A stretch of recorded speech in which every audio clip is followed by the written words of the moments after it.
I'm Kristen, and until recently, I thought I had it all figured out. Tom and I had been married for 2 years, living in a beautiful apartment in a nice neighborhood. We both had good jobs. I worked at an advertising agency, and Tom headed sales at a sports nutrition company. Our plan was simple: save for a house, then start a family. We lived frugally, sharing one car. Every morning, Tom dropped me off at work before heading to his office. I'd make my own way home in the evenings. It wasn't always convenient, but we were determined. Then Tom's sister, Sarah, came to visit with her 2 kids. She was a single mom. Her husband had died in a car accident. Tom's parents, my in-laws, were super protective of her. They were always trying to make sure she didn't feel lonely, which is why they sent her to stay with us. When Sarah arrived, Tom was over the moon. "Isn't it great to have them here?" he said, helping with her bags. I nodded, trying to match his excitement. "Sure, it'll be nice to spend time together." At first, I thought Tom's attention to Sarah and her kids was sweet. He played with the children, listened to Sarah's problems, and bent over backward to make them comfortable. As the days passed, Tom's focus on Sarah intensified. He started demanding that I put her needs first, too. "Kristen, can you help Sarah with the kids' laundry?" Or, "Why don't you take Sarah shopping? She needs to relax."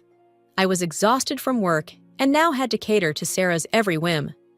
The breaking point came when Tom said, "Kristen, Sarah's going through a tough time. We need to make her stay as comfortable as possible.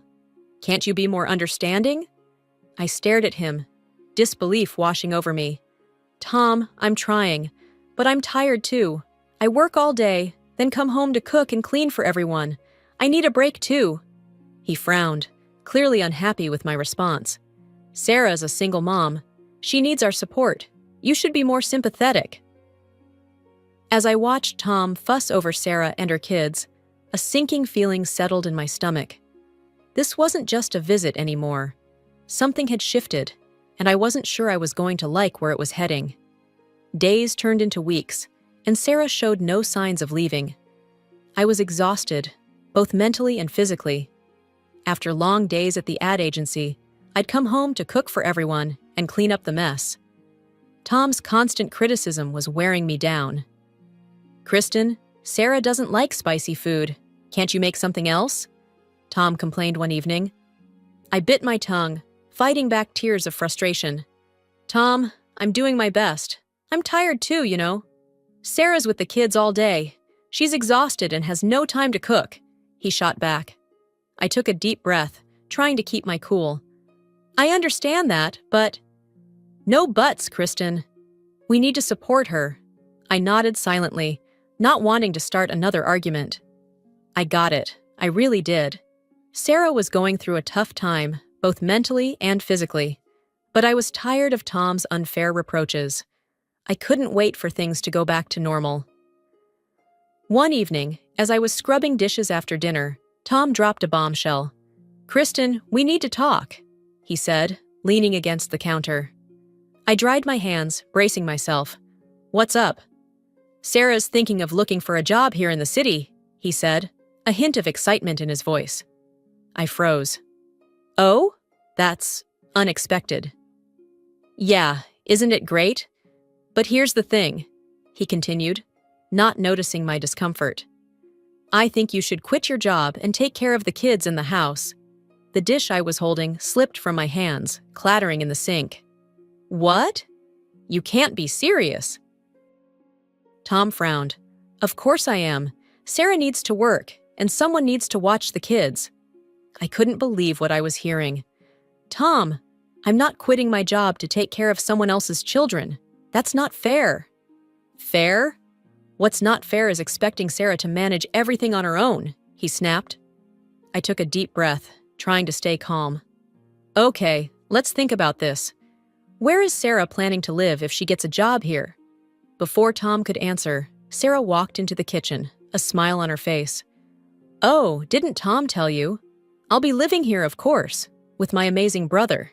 He understands me, supports me. I couldn't ask for a better brother." I stared at Tom, my eyes demanding an explanation. He shifted uncomfortably under my gaze. "Look, Kristen, can we discuss this later?" he said quickly, avoiding eye contact. "No, Tom, we need to talk about this now," I insisted, my voice trembling slightly. "I'm not okay with this arrangement. We can't all live together. It's too cramped in this apartment for 5 people." Tom's face lit up, as if he'd just remembered something wonderful. "But honey, don't you see? This is perfect. We were planning to buy a house anyway. Now we have even more reason to do it sooner. There'll be plenty of space for everyone." I couldn't believe what I was hearing. "Tom, that's not the point. We can't just—" But he cut me off mid-sentence, his attention already elsewhere. "Sorry, Kristen, we'll talk later. I promised the kids I'd play with them." And just like that, he was gone, leaving me standing in the kitchen, mouth agape, feeling like I'd been hit by a truck. From that day on, everything changed. Tom stopped driving me to work, always with the same excuse. "Sorry, babe, I'm really busy this morning." I knew he was lying, but I couldn't prove it. So, I found myself commuting on my own, both morning and evening, adding extra stress to my already hectic days. One afternoon, I came home early from work, hoping to get a head start on dinner. Instead, I walked into chaos. Sarah was sprawled on the couch, eyes glued to some trashy reality show, while her kids ran wild. "Sarah," I said, trying to keep my voice level, "what's going on here?" She barely glanced up. "Oh, hi, Kristen. The kids were bored, so I let them play." I looked around in horror. The walls were covered in crayon scribbles. There were mysterious stains on the couch, and my beloved houseplants, the ones I'd nurtured for years, were knocked over, soil spilling across the floor. "This isn't playing, Sarah. This is destroying our home." I couldn't keep the frustration out of my voice. Sarah just shrugged, her eyes already back on the TV. "They're just kids, Kristen. Lighten up." I took a deep breath, counting to 10 in my head. "Sarah, I thought you were looking for a job. Have you had any luck?" She waved her hand dismissively. "Oh, I've sent my resume everywhere, but nothing good has come up yet. They all want too much work for too little pay. I'm not desperate, you know." I bit my tongue, holding back the retort that threatened to spill out. Of course she wasn't desperate. She had a free ride here, with Tom and me footing the bill and doing all the work. That night, as Tom and I got ready for bed, I tried one more time to talk sense into him. "Tom, we need to set some ground rules. Sarah can't just let the kids run wild like that, and she needs to start contributing to the household chores." Tom sighed, looking exasperated. "Kristen, Sarah's going through a tough time. Can't you cut her some slack?" "Slack? Tom, I've been cutting her slack for weeks. Our home is being destroyed. I'm doing all the work, and you're acting like I'm the unreasonable one here." "Keep your voice down," Tom hissed. "You'll wake everyone up. Look, I know it's not ideal, but it's family. We have to stick together." As I lay in bed that night, listening to Tom's soft snores, I couldn't help but wonder, when did I stop being part of this family? And more importantly, how much longer could I keep living like this?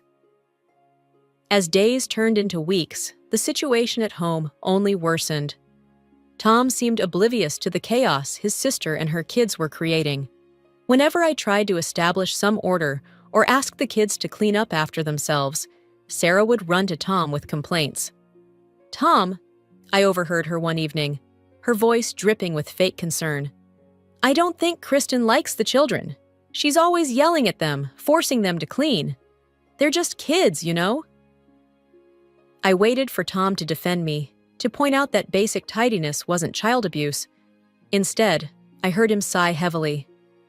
"I'm sorry, Sarah. I'll talk to her." That night, Tom confronted me in our bedroom. "Look at this place, Kristen. It's a mess. If you can't keep it clean with the kids here, maybe—" "Maybe what, Tom?" I challenged, already knowing where this was going. "Maybe you should consider quitting your job. If you were home full-time, you could keep the house in order without putting so much pressure on the kids." I laughed bitterly. "So now it's child labor to ask kids to clean up after themselves?" Tom, do you hear yourself? But he wasn't listening. He'd been pushing this agenda for weeks now, and I was exhausted from fighting it. You know what, Tom? Fine. You want me to quit? I quit. His eyes widened in surprise. Really? You mean it? I nodded, a plan already forming in my mind. Yep, I'll call work tomorrow and tell them. Tom's face broke into a wide grin. He hugged me tightly, not noticing how stiff I was in his embrace. Oh, Kristen, this is great. You'll see, everything will be better now. The next day, I did call work, but not to quit. I spoke with my boss and explained that I needed to take a 3-month unpaid leave for family reasons. Thankfully, I'd recently trained an intern who could cover for me. My boss was understanding and approved my request. When I told Tom I'd quit, he beamed with pride, shooting a triumphant look at Sarah. See? I told you Kristen would come around. She understands the importance of family. As I watched them share their moment of victory, I felt like a stranger in my own home. But I reminded myself that this was temporary. 3 months. I'd given myself 3 months to see how this situation would play out, to see if Tom would realize the mistake he was making. The next morning, as Tom left for work, he kissed me on the cheek. Have a great day at home, honey. I know you'll do a fantastic job. I forced a smile, waving as he drove away. Then I turned to face the mess that awaited me inside. Sarah was already on the couch, TV remote in hand, while her kids ran around, leaving a trail of destruction in their wake. From the day I quit my job, my life transformed into an endless cycle of chores and childcare. I'd wake up at dawn, prepare breakfast for everyone, pack Tom's lunch, and then spend the rest of the day cleaning, cooking, and looking after Sarah's kids. Meanwhile, Sarah lived like she was on a perpetual vacation. Days blurred together in a haze of domestic duties. Sarah would swan out of the house, off to shop or meet friends for coffee, leaving her children in my care without so much as a backward glance. I'd watch her drive away in Tom's car, while I was left stranded at home, juggling housework and childcare. Tom, for his part, seemed oblivious to the imbalance. He'd come home, kiss me on the cheek, and ask, "How was your day, honey?" As if I'd chosen this life, as if I was living my dream instead of his sister's. One evening, as I was serving dinner, a meal I'd spent hours preparing while Sarah napped, Tom made an announcement. "So, Sarah's birthday is coming up next month," he said, grinning. "I've got something special planned." Sarah clapped her hands excitedly. "Ooh, do tell!" Tom shook his head. "It's a surprise, but clear your schedule for the evening of the 15th. On the evening of Sarah's birthday, we all piled into Tom's car and headed to LeBlanc, the most expensive restaurant in town. It was the kind of place Tom and I used to dream about going for our anniversaries, but always decided the money would be better spent on our house fund. Tom's parents were already there when we arrived, cooing over Sarah and barely acknowledging my existence. As we settled into our seats, I couldn't help but feel like an outsider looking in on this family celebration. Throughout the meal, the conversation revolved around Sarah, her struggles, her strength, her dreams. I sat quietly, pushing food around my plate, feeling increasingly invisible. After the main course, Tom stood up, gently tapping his glass for attention. "I'd like to make a toast to my incredible sister, Sarah. You've been through so much, and you handle it all with such grace. I'm in awe of your strength." Sarah beamed, soaking in the praise. Tom continued, "And to celebrate your birthday, I have a special surprise." He reached into his pocket and pulled out a small box. For a split second, my heart leaped. Was this all an elaborate ruse? Was he actually going to surprise me with a gift to thank me for my sacrifices? But then he turned to Sarah and held out the box. "Sarah, you've mentioned how hard it is getting around with the kids. So..." He opened the box, revealing a set of car keys. "Happy birthday, sis! Your very own car, just like you've always wanted." The table erupted in applause and exclamations of delight. Sarah jumped up, hugging Tom tightly. "Oh my God, Tom! I can't believe it. You're the best brother ever." I sat there, frozen in shock. A car. He had bought her a car. My mind flashed back to all the times I had mentioned needing a second car, all the times Tom had said we couldn't afford it, that we needed to save for our house. "Tom," I said, trying to keep my tone even, "can I ask why you bought such an expensive gift for Sarah?" The table fell silent, all eyes turning to us. Tom's smile faltered slightly. "Well, Sarah needs a car. She has 2 kids, and it's hard for her to get them to the park or the doctor. Plus, she'll need it when she starts working soon." I couldn't believe what I was hearing. "And what about me? I've been asking for a second car for months." Tom's expression hardened. "You're at home all day, Kristen. You don't need a car." The injustice of it all hit me like a physical blow. "How much did this car cost, Tom?" He shifted uncomfortably in his seat. $20,000. The room started to spin. $20,000? Where did you get that kind of money? Tom cleared his throat. "I took it from our joint account, but don't worry, I'll put it back as soon as I get my bonus at work." Something inside me snapped. "You took our savings without even discussing it with me? That was our house fund, Tom. I want you to return that money right now." "Kristen," Tom's mother gasped, "how can you be so selfish? Your sister-in-law needs this car." But I was beyond caring about their opinions. Years of frustration poured out of me. "Selfish? I've given up everything for this family. My job, my dreams, my identity." Tom's face was red with anger. "If you're going to be so greedy and inflexible, fine. I'll take out a loan and put the money back in our account. Happy now?" "No!" I shouted, beyond caring about the scene we were causing. "I don't want you taking out a loan. I want you to sell the car and put our savings back where they belong." Sarah, who had been unusually quiet, suddenly spoke up. "See, Tom? I told you she was controlling. She's trying to make you henpecked."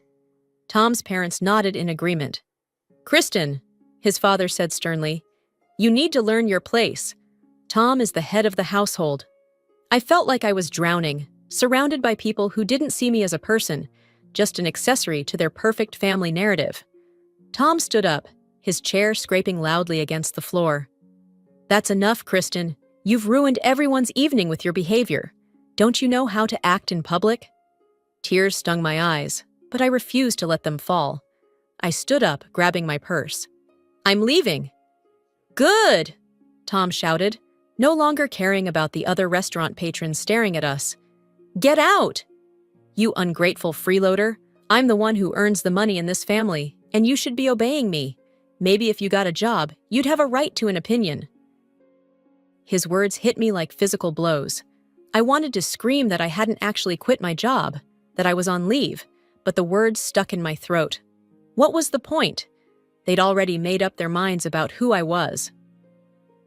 As I walked out of the restaurant, I could hear Tom continuing his tirade.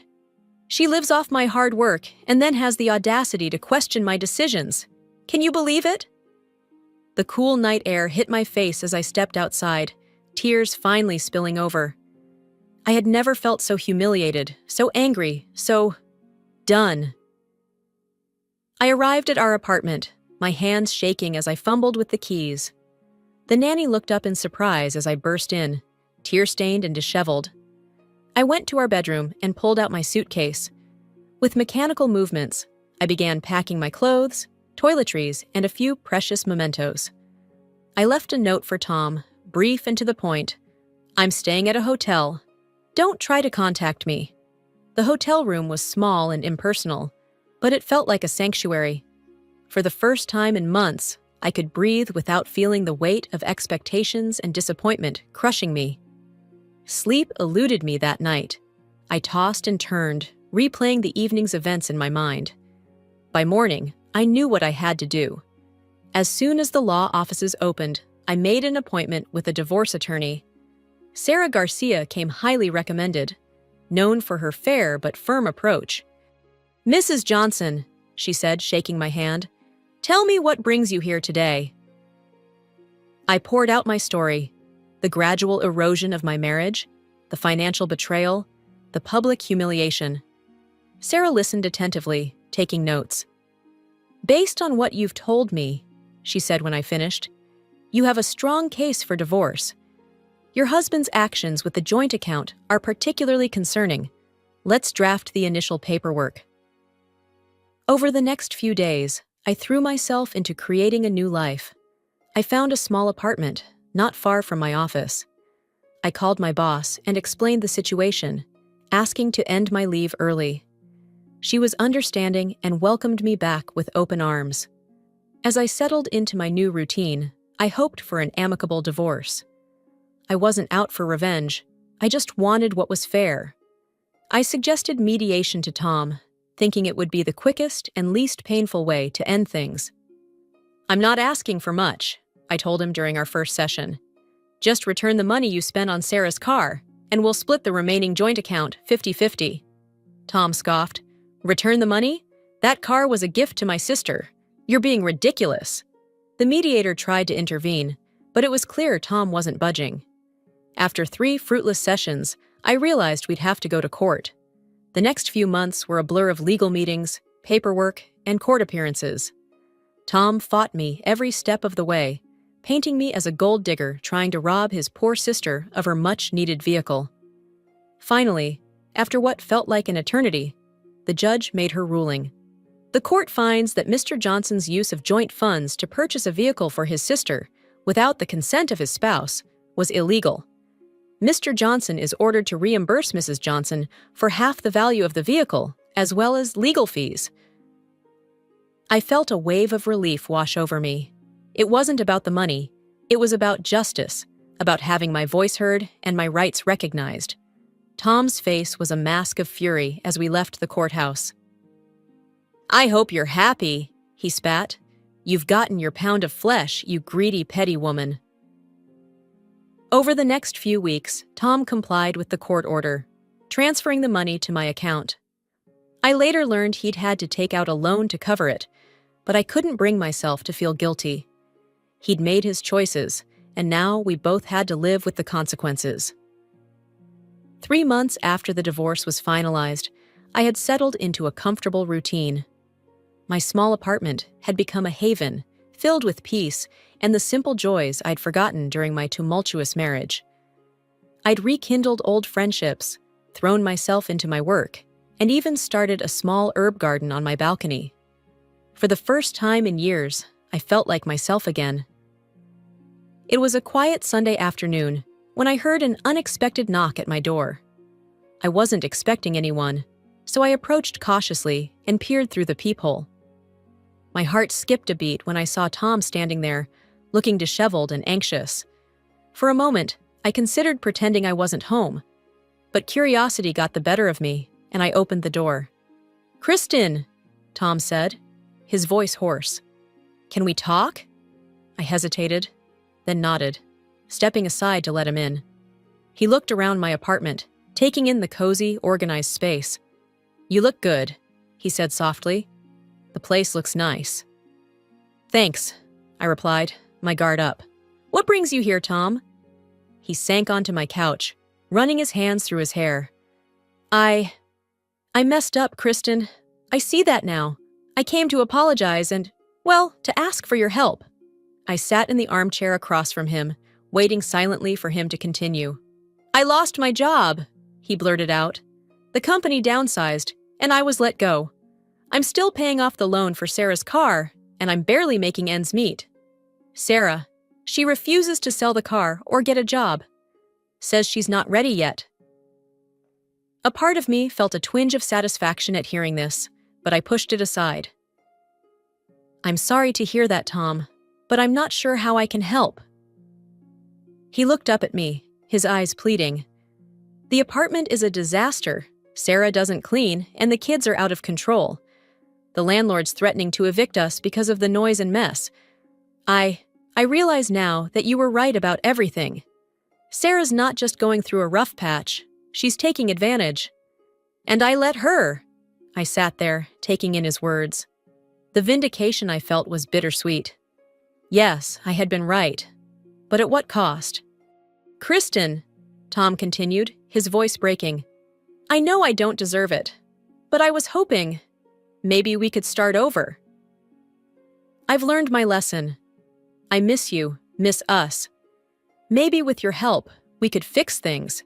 For a moment, I was transported back to the early days of our marriage. The love, the dreams we shared, the future we'd planned together. But then I remembered the betrayal, the humiliation, the months of feeling invisible and unvalued. I took a deep breath. Tom, I appreciate your apology, and I'm sorry you're going through a tough time. But I can't go back. His face fell. But Kristen, I've changed. I see things clearly now. I shook my head gently. The thing is, Tom, I've changed too. These past few months have shown me what I'm capable of, what I deserve. If you betrayed me once, who's to say you wouldn't do it again when things get tough? I wouldn't, he insisted. I've learned my lesson. Maybe you have, I conceded, but that doesn't change the fact that I'm happier now. I've found freedom in being on my own, in making my own choices without having to consider a partner who doesn't value my input. Tom's shoulders slumped. So that's it? There's no chance for us? I stood up, signaling the end of our conversation. I think it's best if you go, Tom. I truly hope things get better for you, but I'm not the solution to your problems. You need to stand on your own 2 feet and make your own choices. He nodded slowly, getting to his feet. At the door, he turned to me one last time. I really am sorry, Kristen, for everything. I know, I said softly. Goodbye, Tom. As I closed the door behind him, I leaned against it, letting out a long breath. A mix of emotions swirled within me. Sadness for the dreams we'd once shared, a touch of schadenfreude at Tom's comeuppance, but most of all, an overwhelming sense of relief and freedom.